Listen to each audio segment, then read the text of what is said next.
नमस्कार, KP news 24/7 में आपका स्वागत है। मैं अश्विनी आपके साथ 9 बजे के समाचारों में। पहले नजर डालते हैं मुख्य समाचारों पर।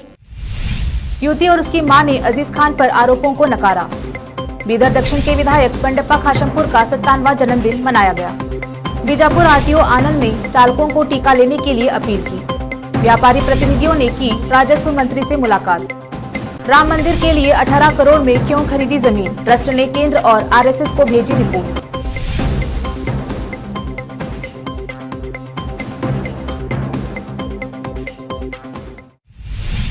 अब देखते हैं समाचार विस्तार से। पहले नजर स्थानीय समाचारों पर। बीदर के विधायक रहीम खान के छोटे भाई और रूही शिक्षण संस्थान के अध्यक्ष अजीज खान द्वारा हाल ही में एक लड़की को बहकाने के आरोप का मामला तुल पकड़ा हुआ था। इसको सोशल मीडिया में बहुत वायरल किया जा रहा है। इस आरोप के बारे में अभी तक विधायक रहीम खान और न ही अजीज खान ने अपनी तरफ से कोई सफाई दी है। इस बीच केपी न्यूज चैनल ने युवती से और उसकी मां से बात की। उन्होंने खुलासा किया कि अजीज खान पर लगे आरोप गलत है और उनके मामा सैफुल इस्लाम को भी कुछ गलतफहमी हुई है।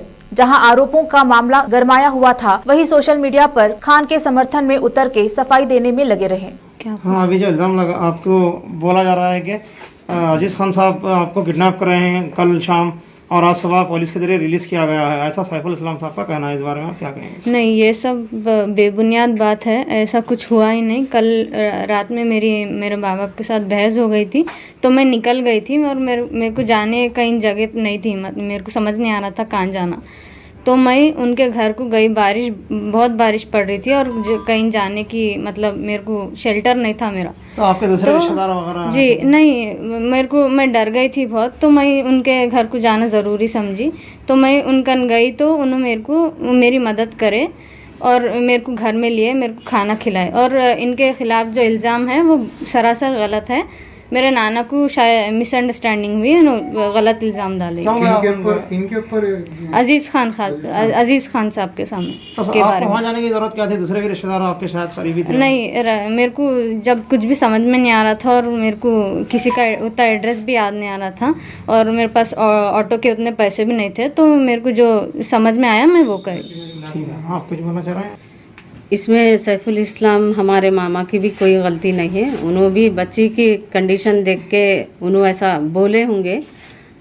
उनका उसमें कुछ भी नहीं है। थोड़ा मिसअंडरस्टैंडिंग हो गया और दूसरा कुछ भी नहीं है इसमें। इसको ज़्यादा बड़ा मत करिए। और उन्होंने भी नहीं चाह रहे थे, उन्होंने मिसअंडरस्टैंड हुए, बस इतना ही। बीदर दक्षिण के विधायक बंडप्पा खाशमपुर का आज 57वां जन्मदिन जिला जनता दल कार्यालय में मनाया गया। इस अवसर पर शहर के मैलूर में स्थित आवास यतीम बच्चों में फल आदि बांटे गए। इस अवसर पर जेडीएस के जिला अध्यक्ष रमेश सोलापुर और पूर्व नगर सभा पार्षद नबी कुरैशी सहित अन्य पदाधिकारी व कार्यकर्ता मौजूद थे। बीदर शहर के राजगोंडा कॉलोनी में टीकाकरण कार्यक्रम आयोजित किया गया। इस अवसर पर भाजपा नेता सूर्यकांत ने भाग लेकर लोगों को टीका लेने के लिए जागरूक किया। कहा, टीका सुरक्षित है और सभी को इसे लेना चाहिए बिना किसी संकोच के। अब देखते हैं समाचार राज्य के। बीजापुर के आरटीओ आनंद ने कहा कि सरकार द्वारा ऑटो और कैब चालकों को फ्रंटलाइन वॉरियर्स घोषित किया गया है। आनंद ने कहा कि सभी को टीका लेना अनिवार्य है। जो चालक भी टीका लेना चाहते हैं वह अपने आधार कार्ड और लाइसेंस लेकर कार्यालय पहुंचे। ವ್ಯಾಕ್ಸಿನೇಷನ್ ಮತ್ತು ಆಟೋ ರಿಕ್ಷಾ ಡ್ರೈವರು ಮತ್ತು ಮೋಟರ್ ಕ್ಯಾಬ್ ಡ್ರೈವರ್ನ ಫ್ರಂಟ್ಲೈನ್ ವರ್ಕರ್ ಅಂತ ಅಂದ್ಕೊಂಡು ಗೌರ್ಮೆಂಟ್ ಏನು ಮಾಡಿದೆ, ಅವರಿಗೆ 18 to 44 ಏಜ್ ಇದ್ದವರಿಗೆ ವ್ಯಾಕ್ಸಿನೇಷನ್ ಮಾಡ್ಕೊಳ್ಳಿಕ್ಕೆ ಗೌರ್ಮೆಂಟು ಆದೇಶ ನೀಡಿದೆ. ಅದ್ರ ಪ್ರಕಾರ ನಮಗೆ ಡಿಸ್ಟ್ರಿಕ್ಟ್ ನೋಡಲ್ ಆಫೀಸರ್ ಅಂತ ಮಾಡಿದ್ದಾರೆ. ಆಟೋ ರಿಕ್ಷಾದು ನಾವು ಸೈನ್ ಮಾಡಿ ಕೊಟ್ಟರೆ ವ್ಯಾಕ್ಸಿನೇಷನ್ ನಿಮ್ಗೆ ಎಲ್ಲಿ ಬೇಕಾದ್ರೆ ಹಾಕಿ ಕೊಡ್ತಾರೆ. ಇದುವರೆಗೂ ನಾವು ಅಸೋಸಿಯೇಷನ್ನು ಮತ್ತು ಎಲ್ಲರಿಗೂ ಸಹಿತ ಇದ್ರ ಬಗ್ಗೆ ಮಾಹಿತಿ ನೀಡಿ ಪೇಪರ್ದು ಸ್ಟೇಟ್ಮೆಂಟು ಕೊಡ್ಸೀವಿ. ಸೊ ಇಲ್ಲಿವರೆಗೂ 460 ನಮ್ಮ ಜಿಲ್ಲೆಯಲ್ಲಿ ಆಗಿದ್ದಾವೆ ವ್ಯಾಕ್ಸಿನೇಷನ್. ಸೊ ಇನ್ನೂ ಯಾರಾದರೂ ಇದ್ದರೆ ಆ ರೀತಿ ಇದ್ದರೆ ನಮ್ಮ ಹತ್ರ ಬಂದರೆ ಅವ್ರದ್ದು ಲೈಸೆನ್ಸು ಮತ್ತು ಆಧಾರ್ ಕಾರ್ಡ್ ಕೊಟ್ಟರೆ ನಾವು ಅದಕ್ಕೊಂದು ಅನೆಕ್ಷರ್ 3 ಕೊಡ್ತೀವಿ. ಅದ್ರ ಪ್ರಕಾರ ಎಲ್ಲಿ ಬೇಕಾದ್ರೆ ವ್ಯಾಕ್ಸಿನೇಷನ್ ಅವ್ರು ಮಾಡ್ಕೋಬೋದು ನಮ್ಮ ಜಿಲ್ಲೆಯಲ್ಲಿ. कांग्रेस नेता आहिद मुशरिफ ने बीजापुर शहर के खादी भंडार चौक पर स्थित अपने एक इमारत में टीकाकरण कार्यक्रम का आयोजन किया। इस अवसर पर मुशरिफ ने कहा कि सभी को टीका लेना चाहिए। अस्सलाम वालेकुम। आज बीजापुर वार्ड नंबर 30 खादी भंडार चौक में टीका कार्यक्रम कर रहे हैं। ऐसा हमें हर एक गली में कर रहे हैं। अब सब जगह करें। अब इधर से और हमारे पूरे मत क्षेत्र में कितना होता है वो तहास्य में करते हैं। तुम्हें सब भी लगा लो, तुम ना कौन किसे लगाने का रहा तो भी मुझे बोलो, मैं वहाँ बुला ला को 100 जने रहंदे, 200 जने रहंदे, 300 जने रहे तो भी मैं बुला ला को मैं इंजेक्शन कर टीका लगाने का काम कराता हूँ। और सब भी लगा लेना टीका, ये टीका लगा लिए तो थोड़ा अच्छा होता है। हमारे माँ होंदे, हमारे भाना होंदे, हमारे भाया होंदे, हर एक ले 18 बरस से चालू कर रहे हैं। तुम्हें सब भी मिला को लगा लो, ये लगा लेना जरूरी है, लगा लेना चाहिए। टीका लगाओ और दूरी कायम रखो, मास्क लगा लो और आराम रहो। ये कोरोना गए कर को बिन डर फिरू न को, करो न को, आराम से रहो। अस्सलाम वालेकुम। Federation of Karnataka traders association के अध्यक्ष प्रकाश मांडोत के नेतृत्व में राज्य के राजस्व मंत्री आर अशोक से मिले संघों के पदाधिकारियों ने मंत्री से सेंट्रल व्यापारिक जिले बेंगलुरु शहर और विस्तार क्षेत्रों में बाजार खुलवाने का आग्रह किया। ज्ञापन में बताया कि 21 जून तक आधे दिन सुबह 6 से दोपहर 2 बजे तक या फिर सुबह 9 से शाम 4 बजे तक बाजार खोलने की अनुमति दी जाए। सरकार ने 11 जून को जारी संशोधित आदेशों में केवल आवश्यक वस्तुओं, सीमेंट और स्टील की दुकानों को सुबह 6 से दोपहर 2 बजे तक खोलने की अनुमति दी है। मांडोत ने ज्ञापन में 22 जून से बेंगलुरु शहर और पूरे कर्नाटका में नियमित और सामान्य व्यावसायिक गतिविधियों और दुकानें और व्यावसायिक प्रतिष्ठान खोलने का आग्रह किया। राजस्व मंत्री ने इस मामले को मुख्यमंत्री के समक्ष रखकर व्यापारियों को सहयोग का आश्वासन दिया है। अब समाचार देश और दुनिया के। आम आदमी पार्टी के नेता और राज्यसभा सांसद संजय सिंह के घर पर कुछ लोगों ने आज कालिक पोत दिया। यह घटना संजय सिंह के नॉर्थ एवेन्यू स्थित घर पर हुई। संजय सिंह ने इस मामले को अयोध्या लैंड डील से जोड़ा है। आपको बता दें कि संजय सिंह राम जन्मभूमि ट्रस्ट के द्वारा खरीदी गई जमीन में घोटाले का आरोप लगाते आ रहे हैं। संजय सिंह ने ट्वीट कर कहा है कि मेरे घर पर हमला हुआ है। उन्होंने लिखा, कान खोलकर सुन लो भाजपाइयों, चाहे जितनी गुंडागर्दी कर लो, प्रभु श्री राम के नाम पर बनने वाली मंदिर में चंदा चोरी नहीं करने दूंगा। इसके लिए चाहे मेरी हत्या हो जाए। केपी न्यूज में फिलहाल वक्त है एक छोटे से ब्रेक का। देश और दुनिया भर की खबरों के लिए देखते रहिए आपका अपना टीवी चैनल केपी न्यूज 24/7।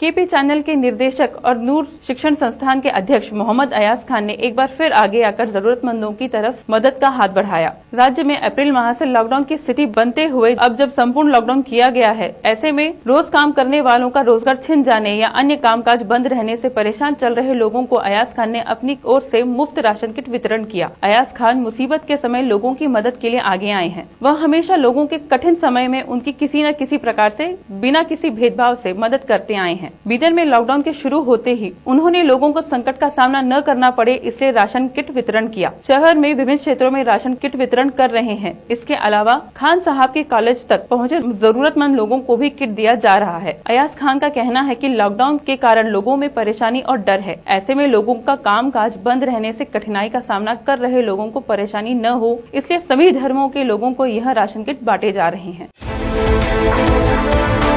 देश और दुनिया भर की खबरों के लिए देखते रहिए आपका अपना TV channel KP news 24/7।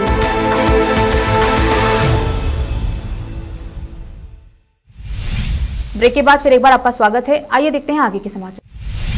Uttar Pradesh विधानसभा चुनाव के लिए समाजवादी पार्टी प्रमुख अखिलेश यादव ने बसपा, कांग्रेस जैसे बड़े दलों के बजाय छोटे दलों के साथ मिलकर चुनाव लड़ने का फैसला किया है। ऐसे में यूपी से बाहर की तमाम क्षेत्रीय पार्टियां भी सूबे में किस्मत आजमाने की तैयारी में हैं। अखिलेश यादव ने राष्ट्रीय जनता दल के नेता लालू प्रसाद यादव से सहयोग मांगा है, तो टीएमसी प्रमुख ममता बनर्जी को शुभकामनाएं देते हुए बंगाल की जनता को धन्यवाद दिया। अयोध्या में बन रहे राम मंदिर से जुड़ी जमीन की खरीदी में घोटाले के आरोप को लेकर ट्रस्ट घिर चुका है। अब श्री राम जन्मभूमि तीर्थ क्षेत्र ट्रस्ट द्वारा इस पूरे विवाद पर केंद्र सरकार को रिपोर्ट्स भेजी गई हैं। सभी आरोपों को ट्रस्ट ने विपक्ष पार्टियों की साजिश बताया है। ट्रस्ट की ओर से केंद्र सरकार के अलावा भारतीय जनता पार्टी, राष्ट्रीय स्वयंसेवक संघ को भी रिपोर्ट्स भेजी गई हैं, जिसमें जमीन खरीदी के बारे में सभी जानकारी दी गई है और समझाया गया है कि कैसे दाम अलग अलग है। ट्रस्ट ने अपनी रिपोर्ट्स में कहा है कि कथित जमीन घोटाले के आरोपों को भारतीय जनता पार्टी के विरोधियों द्वारा लगाया जा रहा है।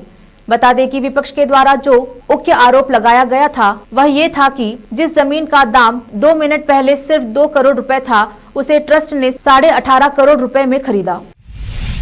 नेफ्ताली बेनेट की अगुवाई वाली इजराइल की नई सरकार ने मंगलवार को यरूशलेम में यहूदी राष्ट्रवादियों को विवादित मार्च निकालने की इजाजत दी है। पूर्वी यरूशलेम में तनाव को देखते हुए पैदल मार्च निकाले जाने से पहले बड़े पैमाने पर अतिरिक्त सुरक्षा बलों को तैनात किया गया है। हमास ने इस मार्च को लेकर टकराव होने की धमकी दी है। हमास ने कहा है कि इस मार्च से दोनों पक्षों में फिर से तनाव बढ़ सकता है। ये मार्च 10 मई को निकाला जाना था, लेकिन सुरक्षा वजहों से इसकी इजाजत नहीं दी गई थी। अब समाचार फिल्म नगरी के। ऐश्वर्या राय के साथ फिल्म एक्शन रिप्ले में 70 के दशक का फैशन बड़े पर्दे पर सजा चुके अक्षय कुमार अब 80 के दशक का एक्शन बड़े पर्दे पर आजमाने जा रहे हैं। उनकी फिल्म बेल बॉटम की रिलीज डेट का ऐलान हो गया है। ये फिल्म मॉनसून में मनोरंजन की बारिश करने बड़े पर्दे पर उतर रही है। इस ऐलान के साथ ही इस फिल्म की रिलीज को लेकर लगातार चली आ रही अटकलों पर भी विराम लग गया है। अंत में समाचार खेल जगत से। कोरोना काल के इस संकट भरे दौर में एक बार फिर क्रिकेट लौट रहा है। हर क्रिकेट प्रेमी के मन में फिर कुछ उम्मीद जगी है कि क्रिकेट उनके चेहरे पर मुस्कान वापस लाएगा। इस बार क्रिकेट प्रेमियों के लिए मौका भी कुछ खास है। कोरोना शुरू होने से पहले जिस वर्ल्ड टेस्ट मैच चैंपियनशिप का आगाज हुआ था, अब उसका फाइनल 18 जून को इंग्लैंड के साउथहैम्पटन ग्राउंड में खेला जाना है। फाइनल मुकाबले में भारत और न्यूजीलैंड की टीमें आमने सामने होंगी। एक तरफ एग्रेसिव विराट कोहली है और दूसरी तरफ ठंडे दिमाग से काम लेने वाले केन विलियमसन। सबसे बड़े मुकाबले में एक दूसरे को हराने की कोशिश है। इस मुकाबले पर पूरी दुनिया की नजरें टिकी हैं। फाइनल मुकाबले में आमने सामने आने वाली टीमें कहां खड़ी हैं। फिर एक नजर मुख्य समाचारों पर। युवती और उसकी मां ने अजीज खान पर आरोपों को नकारा। बीदर दक्षिण के विधायक बंडप्पा खाशमपुर का 57वां जन्मदिन मनाया गया। बीजापुर आरटीओ आनंद ने चालकों को टीका लेने के लिए अपील की। व्यापारी प्रतिनिधियों ने की राजस्व मंत्री से मुलाकात। राम मंदिर के लिए 18 करोड़ में क्यों खरीदी जमीन, ट्रस्ट ने केंद्र और आरएसएस को भेजी रिपोर्ट।